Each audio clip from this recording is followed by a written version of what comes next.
आचार्य श्री महाप्रभु जी पृथ्वी परिक्रमा करते हुए जब श्रीकुंड पर आए तब वे एक छोकर के वृक्ष के नीचे विराजे और वहाँ पर उन्होंने भागवत पारायण किया। तभी आसपास के कुछ लोग वहाँ पर उनके दर्शन हेतु आए और वे कहने लगे, महाराज आप यहाँ विराजे हैं, परंतु इस कुंड पर एक ब्रह्म राक्षस रहता है।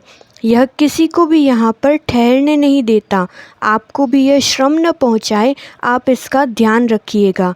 तब आचार्य श्री ने उनसे कहा कि ठाकुर जी इस पर भी कृपा करेंगे। तब रात्रि का समय हुआ और वह ब्रह्म राक्षस वैष्णवों को डराने हेतु आया। उस समय वे वैष्णव आचार्य श्री की वस्त्र सेवा कर रहे थे। कहते हैं वैष्णवों को कोई भी भूत प्रेत राक्षस भयभीत तो नहीं कर सकते, क्योंकि जिनके गले में तुलसी माला है उन्हें कोई भी मैली वस्तु श्रम नहीं पहुंचा सकती। परंतु वैष्णवों ने आकर आचार्य श्री को बताया कि एक ब्रह्म राक्षस आकर उन्हें डराने का प्रयास कर रहा है। तब आचार्य श्री ने कहा कि यदि इस बार वह आए तो मेरे वस्त्र को उसके सामने झटक देना। तभी वे सभी पुनः वस्त्र सेवा करने लगे। देखा कि वह राक्षस पुनः आया।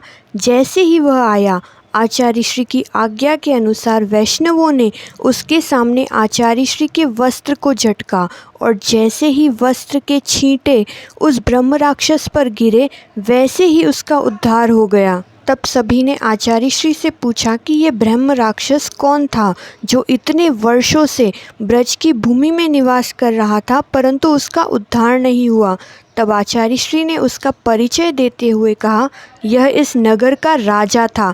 इसने ब्राह्मणों को खूब दान दिया, परंतु कुछ समय के पश्चात जब इसकी बुद्धि फिरी तब इसने समस्त दान वापस ले लिया। और शास्त्रों में तो लिखा हुआ है कि दिया हुआ दान वापस नहीं लिया जाता, इसलिए मृत्यु के पश्चात यह ब्रह्म राक्षस हुआ। तब आचार्य श्री आज्ञा करते हैं कि दान देने के पश्चात दान की वस्तु में मोह या ममत्व का भाव नहीं रखना चाहिए।